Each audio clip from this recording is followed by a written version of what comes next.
Hello નમસ્કાર, તમારું સ્વાગત છે મારી ચેનલમાં. હમણાં ચાલી રહી છે ગુજરાત ટુરિઝમ સિરીઝ અને આજે હું લઈને આવ્યો છું ખેડા જિલ્લામાં જોવાલાયક ટોચના પર્યટન સ્થળો. તો નંબર 1 પર છે શ્રી સ્વામિનારાયણ મંદિર વડતાલ ધામ. વડતાલ અમદાવાદથી લગભગ 75 કિલોમીટર દૂર આવેલું છે.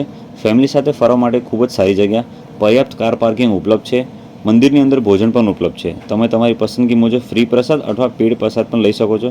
મુલાકાત લેવાનો શ્રેષ્ઠ સમય સાંજ છે, જેમાં તમે આરતીમાં હાજરી આપી શકો છો. ભગવાનની શિક્ષાપત્રી અહીં લખેલી તેમ કહ્યું છે.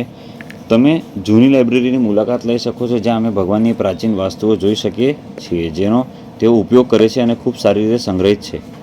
સ્વામિનારાયણ મંદિર વડતાલની મુલાકાત લેવાનો ખૂબ જ શાંત અનુભવ.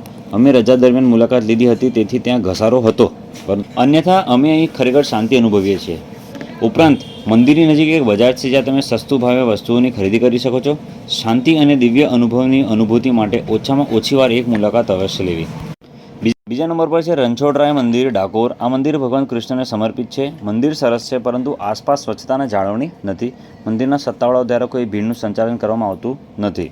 ઉપરાંત આ કૃષ્ણ મંદિર હોવાથી તે દર્શન માટેના ચોક્કસ સમયને અનુસરે છે, તેથી જે કોઈ મુલાકાત લેવાનું આયોજન કરે તેની નોંધ લે. મંદિરની બહાર તમે સ્થાનિક સ્વાદિષ્ટ વાનગીઓ અજમાવી શકો છો. પ્રખ્યાત ડાકોરના ગોટા અને અન્ય ગુજરાતી વસ્તુઓ મુલાકાત લેવી જોઈએ. જ્યારે હું મંદિરમાં પ્રવેશ્યો ત્યારે એક અદ્ભુત લાગણી હતી. હું સાંજના સમયે ત્યાં દર્શનના સમયની રાહ જોતો હતો કે લોકો ભગવાનના દર્શન માટે ઉન્મત્ત હતા. મારા જીવનમાં હું અહીં આવવા માટે ખરેખર આભારી છું. તે એક મહાન લાગણી છે. નંબર 3 પર છે ગલતેશ્વર મહાદેવ મંદિર. ગલતેશ્વર અંદાજે 15 કિલોમીટર ડાકોરથી છે. જો તમે અમદાવાદ કે વડોદરાથી મુસાફરી કરી રહ્યા હોય તો 5 કિલોમીટરનો રોડ પેચ છે. ડાકોર બાયપાસ નજીક રોડ સારો નથી. સ્થળ અદ્ભુત છે.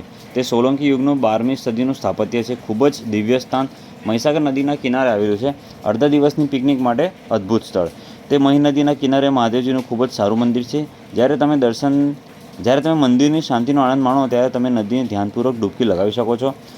જો તમે શાંતિપૂર્ણ અને ગુણવત્તાયુક્ત સમય પસાર કરવા માગતા હોય તો રજાના દિવસે મુલાકાત લેવી સખત ટાળવી. પેડ પાર્કિંગની સુવિધા છે. ત્યાંથી મંદિર સુધી થોડા મીટર ચાલવા દરમિયાન તમે ઘણા બધા સ્ટોર જોશો. તેથી જો તમે દર્શન પછી નાસ્તો કરવા માગતા હો તો તમે તેને ત્યાં લઈ શકો છો. અમદાવાદ નજીકના મંદિરની મુલાકાત લેવા માટે ભલામણ કરેલ છે. તમે અહીં એક દિવસની સફર કરી શકો છો. નજીકના ડાકોર રણછોડરાવજી મંદિર અને મેલડી માતાનું મંદિર પણ છે, જેની તમે મુલાકાત લઈ શકો છો. જો હવામાન સરસ હશે તો આનંદ બમણો થઈ જશે. નંબર 4 પર છે શ્રી સંતરામ સમાધિ સ્થાન. સંતરામ મંદિર નડિયાદના હૃદય જેવું છે, જે નગરને આકાર આપે છે. તે મંદિર કરતાં વધુ છે. તે શાંતિ અને સાંસ્કૃતિક સૌંદર્યથી ભરપૂર શાંતિપૂર્ણ સ્થળ છે. તમારે ચોક્કસપણે જવું જોઈએ અને નડિયાદના આધ્યાત્મિક વાતાવરણનો અનુભવ કરવો જોઈએ. હું ભારપૂર્વક મુલાકાત લેવાનું સૂચન કરું છું. સંત શ્રી સંતરામે અહીં જીવત સમાધિ લીધી અને સમાધિ સ્થાન પર એક અખંડ જ્યોત પ્રકટ થઈ, જે અત્યાર સુધી બળી રહી છે. સંતરામ પાદુકા પણ છે. શ્રી સંતરામે તેમના જીવનમાં ઘણા ચમત્કારો કર્યા છે. મંદિર મોટા વિસ્તારમાં ફેલાયેલું છે અને દરરોજ ઘણા ભક્તો મેળવે છે. ભક્તો સમાધિ આગળ બેસીને ભજન ગાય છે. અહીં એક મંત્રકૂપ પણ છે, જ્યાં કૂવાના પરપેટની આસપાસ વિવિધ મંત્રો કોરાયેલા છે. સમાધિની ઇમારત સુંદર 4 માળની છે. પરિસરમાં ગીતા પ્રેસની દુકાન પણ છે. નંબર 5 ગોમતી તળાવ. રણછોડ મંદિરથી તળાવ માત્ર 2 મિનિટના અંતરે છે. તળાવમાં બોટિંગ ઉપલબ્ધ છે. લોકો માને છે કે તળાવમાંથી સ્નાન કરવા બધા પાપ દૂર થાય છે. આ સ્થળ રણછોડ મંદિરની નજીક આવેલું છે. આ જગ્યા કંઈ નવું નથી. સ્વચ્છ પાણી વગરનું માત્ર એક નાનું તળાવ. અમે ત્યાં ભાગ્યે જ 5 મિનિટ વિતાવી. જો તમારી પાસે સમય હોય તો સાંજે મુલાકાત લઈ શકો છો, નહીં તો કંઈ નથી. નંબર 6 શ્રી સંતરામ મંદિર. સંતરામ મંદિર એ ગુજરાતમાં નડિયાદમાં આવેલું એક પ્રખ્યાત મંદિર છે, જે આધ્યાત્મિક નેતા અને સંત સંતરામ મહારાજને સમર્પિત છે. મંદિર આધ્યાત્મિકતા અને સામાજિક સેવાઓનું કેન્દ્ર છે અને તે નોંધપાત્ર સાંસ્કૃતિક અને ધાર્મિક મહત્ત્વ ધરાવે છે. સંતરામ મંદિર વિશે અહીં કેટલીક મુખ્ય વિગતો છે. આ માત્ર એક મંદિર નથી. આ સંતરામ મંદિર છે, જ્યાં એક સંસ્થા છે. ચેરિટેબલ ટ્રસ્ટ દ્વારા ચલાવવામાં આવતી પ્રવૃત્તિઓ સ્થાનિક સમુદાય, નડિયાદ શહેર અને આસપાસના નાના ગામડાઓ માટે ઘણી બધી સેવાઓનો સમાવેશ થાય છે. તેઓ લગ્નના ખર્ચમાં મદદ કરવા માટે હોસ્પિટલો, શાળાઓ, કાર્યક્રમો ચલાવે છે. એક રસોડું છે, જે કોઈને પણ પ્રશ્ન પૂછ્યા વિના મફત ભોજન આપે છે. જ્યારે પણ કુદરતી આફતો આવે ત્યારે મંદિરના સ્વયંસેવકો ખોરાક અને તબીબી સહાય સાથે પ્રતિક્રિયા આપે છે. નંબર 7 શ્રી રણછોડજી ચરણ પાદુકા. આધ્યાત્મિક રીતે શાંતિપૂર્ણ સ્થળ, જ્યાં બેસીને તળાવના નજારાનો આનંદ માણો અને લોકોને તળાવમાં પવિત્ર સ્નાન કરતા અને પૂજા કરતા જુઓ.